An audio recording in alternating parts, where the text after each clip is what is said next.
Bonjour, je suis fort heureux de te retrouver encore ce matin, afin qu'ensemble nous soyons en mesure de continuer, d'approfondir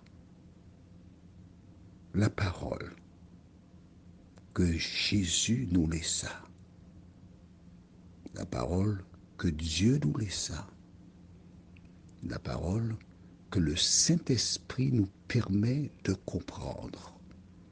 Aujourd'hui, nous verrons ils se moquèrent. Juste avant, prions. Notre Seigneur, notre Dieu, merci pour la parole. Merci pour la vérité. Par le passé, j'ai eu l'occasion de lire dans la parole qu'elle est une lampe à nos pieds et une lumière sur notre sentier. Et je découvre encore que la parole nous rend sages. Cet esprit, merci de continuer ton œuvre en nous et permet que nous puissions œuvrer à notre salut, nous t'en prions. Au nom de Jésus et pour ta gloire éternelle. Amen. Essayez d'imaginer. Nous allons lire le verset d'hier, c'est-à-dire Marc 5, verset 39. Que se passe-t-il? Il entra et leur dit, « Pourquoi faites-vous du bruit et pourquoi pleurez-vous » Attention, parce qu'il n'y a aucune raison de pleurer. Pourquoi il n'y a aucune raison de pleurer? Parce que Jésus est là. Quand Jésus vient, l'ennemi se retire. Donc vous n'avez aucune raison de pleurer puisque je suis là. Et il continue en disant, l'enfant n'est pas morte, mais elle dort. Alors quand il a dit cela, les gens commençaient à rire. Ils ont oublié qu'ils étaient dans une veillée. Ils ont commencé à rire. Certains avaient un fou rire. Mais il y a juste les parents qui peut-être ne rient pas. Pour sûr, Jésus et les 3 disciples, ils ne rient pas. Mais la majorité, ils sont en train de rire, ils se tiennent le ventre, ils pleurent, ils rient. La référence du jour se trouve au verset 40. Et ils se moquaient de lui. Alors, ayant fait sortir tout le monde, il prit avec lui le père et la mère de l'enfant, et ceux qui l'avaient accompagné, c'est-à-dire Pierre, Jacques et Jean, et il entra là où était l'enfant. Pendant qu'ils sont en train de rigoler, la bonne blague, Jésus dit, excusez-moi mesdames et messieurs, veuillez sortir dehors. Là, ils ne rigolent plus là. Ils sortent, ils murmurent, et ils échangent des mots. Mais qui est-il pour venir ici nous mettre dehors? C'est pas sa maison. Mais il n'a pas le droit de parler comme ça. Pour qui il se prend? Tu connais? Mais si, tu connais. Tu es docteur dans cela. Tu connais l'affaire bien. Jésus les a mis dehors. Et seuls Pierre, Jacques, Jean, le père et la mère, qui entrent là où se trouve la petite fille. Note bien. Lorsque Jésus s'est exprimé, les parents n'ont jamais ouvert la bouche. Lorsque Jésus leur a dit dehors, les parents n'ont jamais ouvert la bouche. Pourquoi? Réfléchis, dis-moi. Parce qu'ils ont parié sur Jésus. Parce qu'ils savent que Jésus a tout pouvoir. Ils savent que Jésus a une solution. Tu sais pourquoi? Alors lire, il faut prendre le temps pour lire la Bible. C'est pas une course. Verset 36. Mais Jésus sans tenir compte de ces paroles, dit au chef de la synagogue, ne crains pas, crois seulement. Et comme Jésus lui a dit, ne crains pas, crois seulement, lorsqu'il est arrivé, sa femme a dû plonger dans ses bras en larmes, disant, chérie, mon amour, mais pourquoi tu t'attendais? Elle ne serait pas morte si tu étais venu il y a 10 minutes, chérie. Et voici Jairus qui dit à l'oreille de sa femme, ne pleure pas, mon amour. Ne pleure pas. Jésus est là. Jésus est là, mais attends, mais elle est morte, mon cœur. Mais Jairus lui dit, écoute, Jésus m'a dit, ne crains pas, crois seulement. Je crois que Jésus a le pouvoir de ressusciter notre vie. Je crois que Jésus a le pouvoir de la ramener à la vie. Faisons-lui confiance parce que moi, je crois. Tu crois, chérie? Oui, mon cœur. Je crois que Jésus peut le faire. Note que l'auteur Marc ne dit pas que les parents pleuraient. Parce que Jairus a dit à sa femme, Jésus a dit, ne crains pas, crois seulement. Et si je crois, je ne peux pas pleurer. Tu ne dois pas pleurer. Nous ne devons pas pleurer. Parce que nous avons confiance en Jésus de Nazareth. Tu as raison, chérie. Tu as raison. Faisons confiance à Jésus. Et Jésus est entré.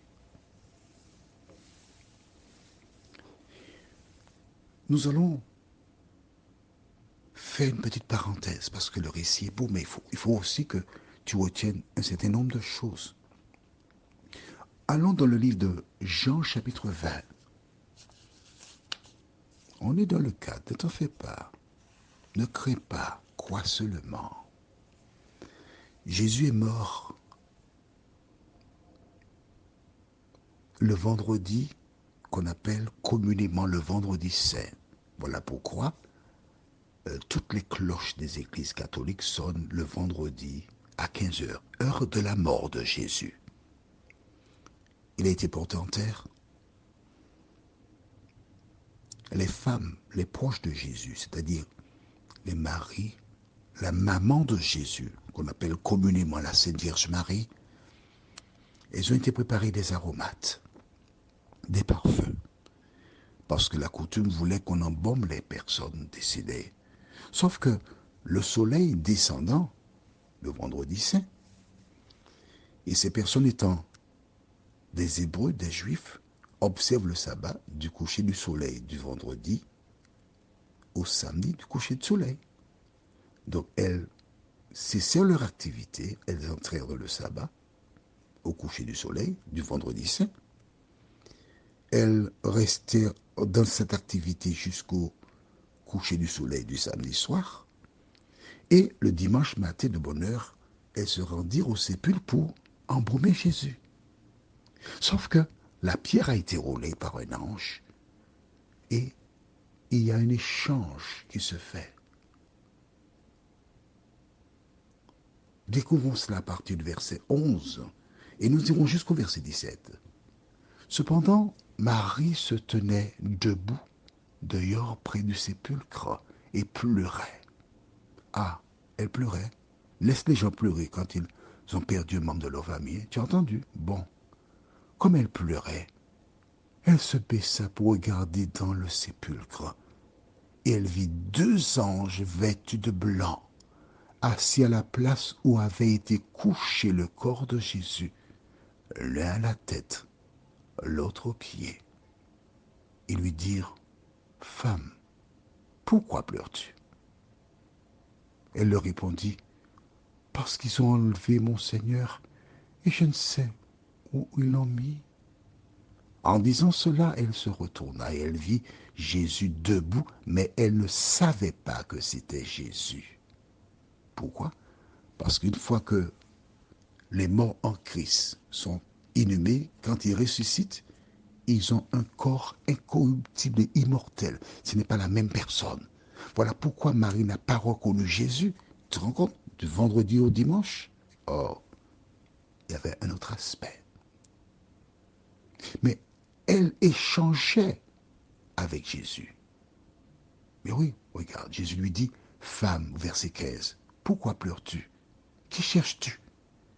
Elle n'a pas reconnu la voix de Jésus parce qu'il avait été transformé.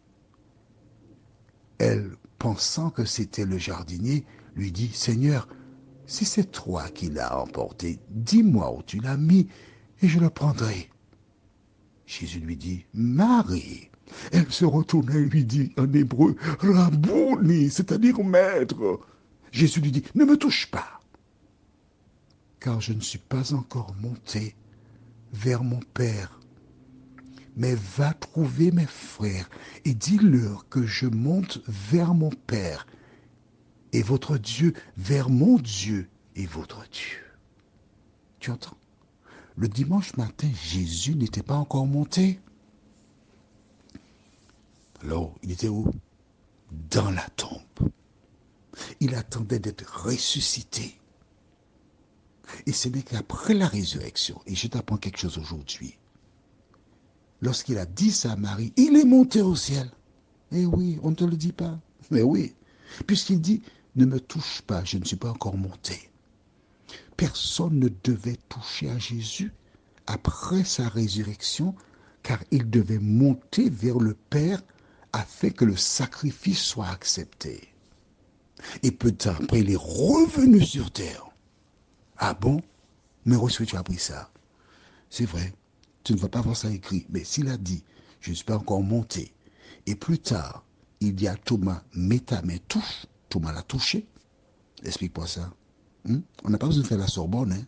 Il suffit de lire la Bible et tu comprends. Le Saint-Esprit te révèle. Si plus tard, pas si, Thomas est venu, il a dit, maintenant touche, mets ta main. Et ne sois plus incrédule, Thomas l'a touché. C'est parce qu'il était monté, il est revenu. Il est remonté, mais il reviendra te chercher et me chercher. Prions. Notre Seigneur et notre Dieu, merci pour la parole. Parce que nous avons un Sauveur qui non seulement ressuscite les morts, mais qui perdit la vie et qui revient à la vie. Merci Seigneur. Nous savons qu'il a le pouvoir sur la mort, puisqu'il est la résurrection et la vie, de nous aider, ô Éternel, à toujours nous appuyer sur lui, à croire, et que ces paroles qu'il prononça jadis ne crains pas, crois seulement, que nous puissions les adopter au nom de Jésus pour ta gloire éternelle. Amen. Je te souhaite une bonne journée sous le regard de Dieu, en attendant de te retrouver demain, si Dieu nous prête vie.